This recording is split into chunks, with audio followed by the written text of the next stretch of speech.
So today we are going to talk about redox reaction.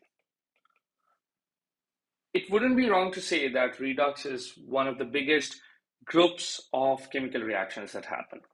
And in our syllabus, we need to focus on four main things when it comes to redox reactions. The first one is what exactly is redox, the definition. Second is understanding oxidation states. Third, half equations. And four, the oxidizing and reducing agents. We will go over all four of these things and make sense of what redox reactions are.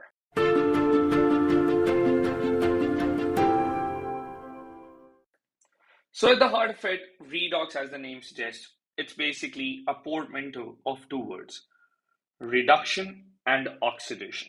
So there's one reaction that's reduction and the other reaction that's oxidation. And they're very closely related to each other.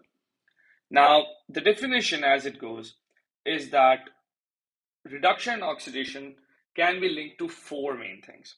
First one is oxygen. So when something gains oxygen, that is oxidation, and when something loses oxygen, that is reduction. So we can say when it comes to oxygen, then a loss of oxygen is reduction and a gain of oxygen is oxidation. The second definition deals with hydrogen, and we say that if something gains hydrogen, that's reduction, and if something loses hydrogen, that is oxidation. So it's exactly opposite to oxygen. So oxygen loss is reduction, but hydrogen gain is reduction. And then we have electron and hydrogen are both the same when it comes to their definition. So we can say that for electron, a gain is reduction and a loss is oxidation. So basically we say that these two are going to be the same. Similarly, the last thing that is related to this definition is the idea of an oxidation state. And oxidation state is kind of like charge. So oxidation state or oxidation number, that also deals just like this, that a loss of oxidation state is reduction and a gain of oxidation state or an increase in charge is oxidation.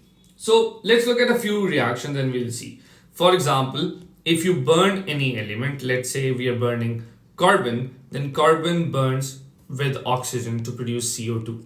So we say that carbon has gained oxygen, so carbon is reduced and oxygen element has lost its elemental state. It's not oxygen gas anymore, so it is reduced in the process. Similarly, if you were to burn, let's say, magnesium, then we will say that magnesium, when it burns in oxygen, so it forms magnesium plus oxygen forms magnesium oxide.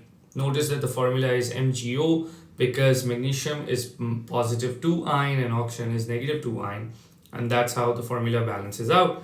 We have to balance the equation, so this gives me magnesium is oxidized because a gain of oxygen is called oxidation.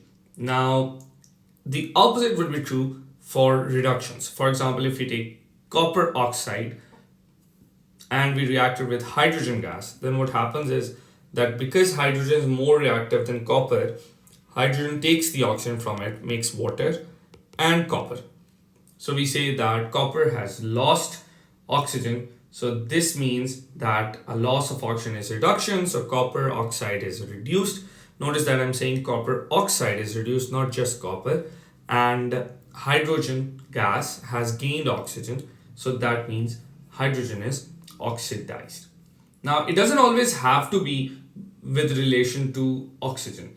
You can also have other examples of redox reactions. For example, a reaction of just hydrogen and oxygen, that would also be redox. For example, hydrogen burning in oxygen will produce water, and in this case, it's also oxidation. And you can clearly see that wherever something is oxidized, reduction is also happening. So there are a few kinds of reactions that we can classify as redox. For example, this is combustion, something burning. And even though combustion is a reaction of its own, it's a class of reactions, but overall it's part of the redox group. Similarly, over here you can see that displacement is happening, that copper is being displaced by hydrogen because hydrogen is more reactive, and this is also redox reaction. So we know what oxidation means, what reduction means, and whenever oxidation happens, reduction also happens. We can also have reactions where oxygen is not involved but the reaction is still redox. For example, when we react sodium with chlorine, sodium loses electrons, gives it to chlorine atoms, so NaCl is formed. And this is clearly an ionic bond being made, and sodium is forming sodium ions by losing electrons, and chlorine is forming chloride ions by gaining electrons. We know that gain or loss of electrons is also redox, and based on this, even though there is no oxygen, this is also redox reaction. A simple way to remember this kind of definition is oil rig. So what this means is that oxidation is loss and reduction is gain of electrons. So for electrons and hydrogen, we can say that oxidation is loss when something loses electrons. As in the case of sodium here, it has lost 2 electrons. That is oxidation. And chlorine has gained 1 electron each. So that also means this is reduction. For example, if we took magnesium and we reacted with oxygen, then you can clearly see that over here, magnesium is reacting with oxygen. And even though we can apply the definition of oxygen, we can also apply the definition of electrons, because magnesium and oxygen are reacting by making ionic bond, and we can see that magnesium loses electrons. Each atom loses 2 electrons and each oxygen atom gains 2 electrons. So we can clearly see that magnesium is oxidized, oxygen is reduced, and this is again oil rig or redox reaction. Now, whenever it comes to these reactions in which one thing is gaining, one thing is losing, we can write what we call half equations. Half equations basically deal with just one element or one compound or one substance in the reaction, and you can deal with them to figure out that which exactly is gaining electron, which exactly is losing electron. For example, in the case of magnesium reacting with oxygen, forming magnesium oxide, we can separate them. So if you look at just magnesium, then you can see that on the left side you have magnesium atom, on the right side you have magnesium ion, and of course, how does this form? Magnesium atom loses 2 electrons. So we say that magnesium minus 2 electrons, but chemists don't write negatives. Instead, what we do instead is we write the positive side, we bring this to the other side, and that makes it that magnesium ion and 2 electrons. So this plus means and this is a half equation for just magnesium, just telling me what's happening at the magnesium part. Similarly, if I look at oxygen, then every oxygen atom is gaining 2 electrons and forming oxide ion. Of course, I don't have just one oxygen atom available. I actually have 2 oxygen atoms joined as molecule. So that's why I'll write O2, and instead of giving them 2 electrons, I will give them now 4 electrons, because each atom needs 2 electrons. So in total, I'm giving them 4 electrons, and they form 2 oxide ions. Okay, so I have now created half equations individually. Now I'll need to make a complete equation, which we call Ionic equation for them. Now you can see that I have 4 electrons given to oxygen, but I have just 2 electrons taken from magnesium. So to balance it out, I will need to multiply the top equation by 2 so that I'm getting 4 electrons in total. So that's what I'll do. 2 magnesium give me 2 magnesium ions, and combined they give me 4 electrons in total, which I'll write over here. So now my half equations are balanced, and here's how I make the complete Ionic equation from them.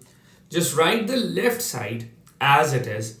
So 2 magnesium, then oxygen plus 4 electrons, and on the right side I have 2 magnesium ions plus 4 electrons plus 2 oxide ions. Now you can clearly see that I have 4 electrons on the right, 4 electrons on the left. There's no point in repeating things in a chemical equation.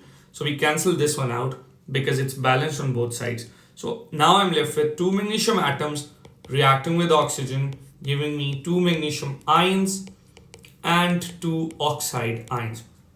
And this is a complete equation, and the equations are balanced individually, and you can clearly see what's happening. These two are half equations, and this one is a full equation, which we also called full ionic equation. But both of them are telling me what's happening.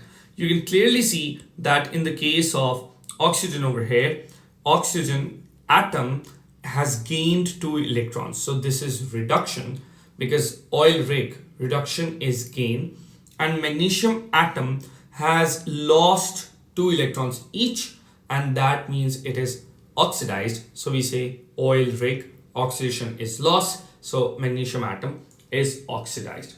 You can clearly make ionic equations by first writing half equations for every species or every atom or every molecule that is involved. I would suggest you do a couple of examples. You can start by taking sodium reacting with chlorine, making sodium chloride, or the next step, if you want to make it a little more challenging, you could take aluminum reacting with oxygen to make Al2O3. In fact, I would suggest you take it even one step further and try to do a displacement reaction. For example, this one, where aluminum is displacing iron because aluminum is more reactive. So this will clarify the process of making half equations. Now, in all of these equations, one thing that you might have seen is that the charges are changing. For example, if I look at this reaction over here, then magnesium has positive 2 charge on the right, and oxygen has now gotten 2 electrons, so that is oxide negative 2 charge on the right. But what about the charge on the left side? This charge, or oxidation number or oxidation state, tells me how many electrons of each element have been gained, lost, or shared when it formed a compound. So as an element, it has not gained, not lost any electrons, or not even shared. So I'll just say that this is 0 over here. Similarly, in the case of oxygen, every oxygen element has the same number of electrons and protons. There is 0 charge over there. So that's also 0. So every element has an oxidation number 0. But on the right side, you can see that in a compound, magnesium has gained an oxidation state, and it has gone from 0 to 2. That's an increase. 2 is bigger than 0. So that means magnesium is oxidized. Similarly, oxygen has went from 0 to negative 2. And that again is a loss, a reduction. So that is how I know that this is reduction. So this is the fourth definition. That oxidation numbers, if they increase, as in the case of magnesium, that is oxidation.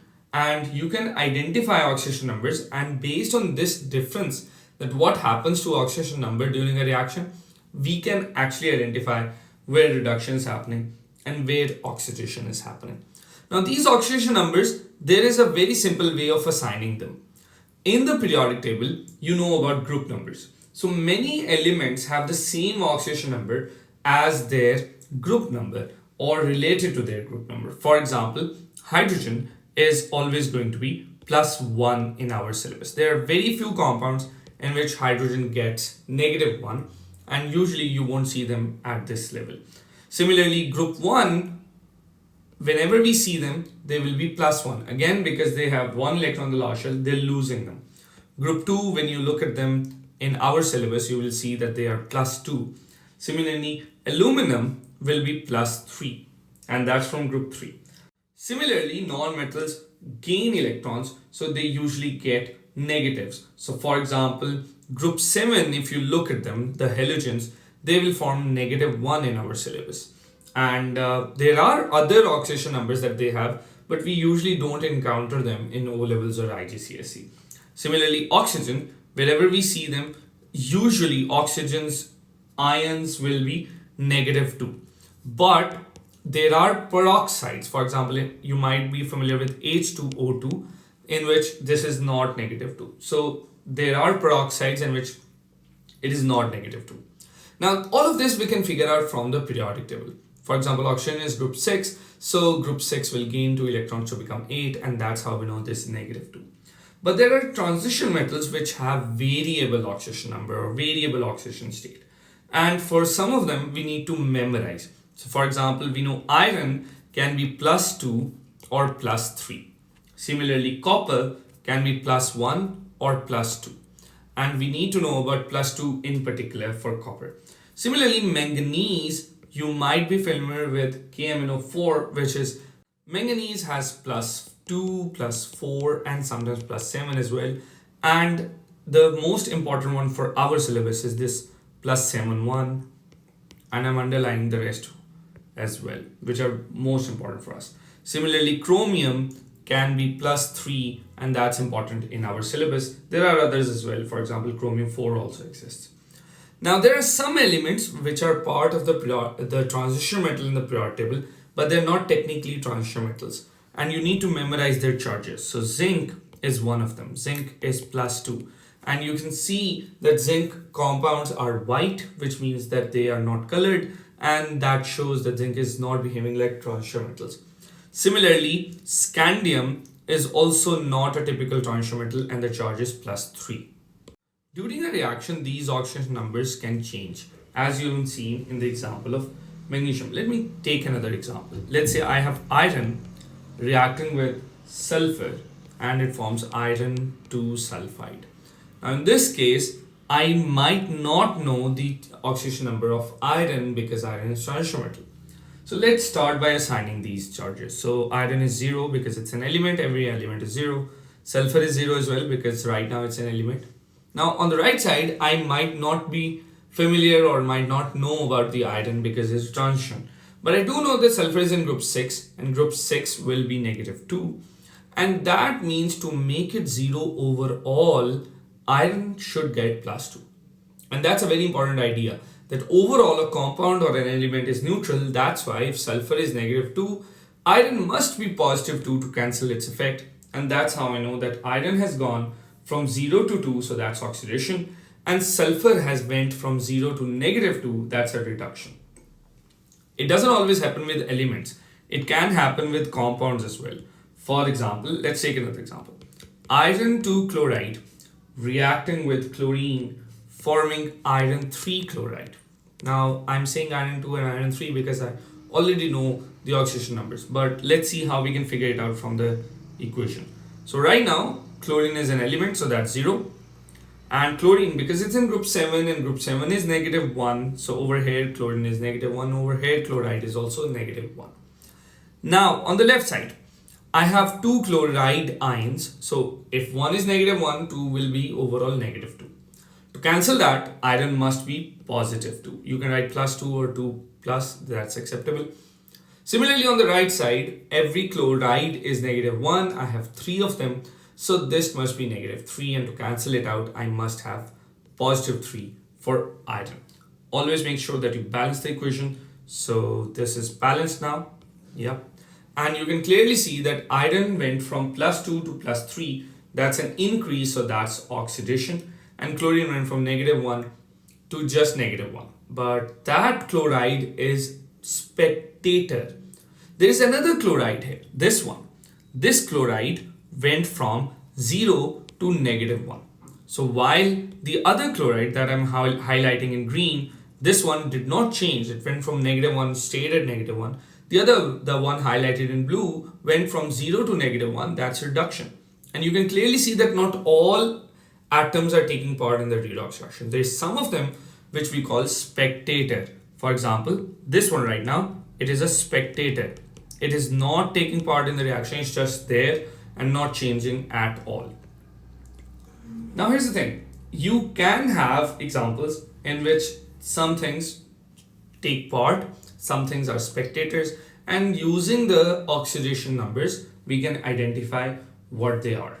Now all of this gives rise to another term which we know as oxidizing agent and reducing agent. Now the idea of oxidizing agent and reducing agent is simple. If something is oxidized, it always happens by reducing the other thing. So if something is oxidized, we say that it reduces the other thing, and if something is reduced, it oxidizes the other thing, and that's how we know that they are oxidizing agents or reducing agents. So we can say an oxidizing agent oxidizes the other substance and is reduced itself. Similarly, a reducing agent oxidizes itself and reduces the other thing. So using this, we can clearly see that what's oxidizing agent or what's reducing agent. And you can always give your answers from the left side of the equation, the reactant side. So if you look at these examples, then you can see that iron in this example, this one, iron went from 0 to +2, iron is oxidized. So we say this is reducing agent. And sulfur went from 0 to -2, so it is oxidizing agent because oxidizing agents are reduced themselves. Similarly, in the next example, you can see that iron 2 went from iron 2 to iron 3, that's oxidized. So we say that this is reducing agent. And chlorine went from 0 to -1, this is oxidizing agent. Now there is the application of definition here as well. Chlorine gained electron, so it's reduced because of that, and it oxidized the other thing. Iron lost electron because there was chlorine taking it, and that's how we know that iron is reducing agent. It gave the electron to chlorine. There are a few oxidizing and reducing agents that we need to know about, and you can use them to identify if a redox reactions happened or not. For example, one common example in our syllabus is KMnO4, potassium manganate 7. This compound goes from purple to colorless every time it reacts with a reducing agent. So because it's an oxidizing agent, it reacts with reducing agents and it's reduced itself and it goes from purple to colorless. Similarly, there is another one in our syllabus, potassium iodide, which is a reducing agent. This provides electrons, and potassium iodide goes from colorless to brown, and that color change again tells me that redox reactions have occurred here. And these two, oxidizing and reducing agent, we should know about. We also know from our understanding of metals and non-metals that metals always try to lose electrons. So we say that metals are reducing agents, and non-metals, when they react with metals, they gain electrons. So we say that non-metals are oxidizing agents because they reduce themselves, they take electrons. Now, how do metals and non-metals compare with each other? So a metal that is more reactive is basically losing electron faster than the other metal which is less reactive. So we say that a metal that's more reactive is a stronger reducing agent. Similarly, a non-metal which is more reactive than the other non-metal gains electrons faster. So we say that it is a stronger oxidizing agent. And based on this, we can clearly see that redox reactions are an integral part of the understanding of chemistry, of the world around us, and color changes, changes of elements to different compounds, all of that is accompanied by some change in gaining or loss of electrons, gaining or loss of oxygen, gaining or loss of hydrogen, or an increase or decrease in the oxidation state. And from that, we can clearly see that these are redox reactions. I would suggest that you practice questions for these and apply the definitions. Try to write as many half equations as you need to make sure that you fully understand them, and also do oxidation number analysis to figure out what's happening during a reaction if it is a redox reaction. Okay.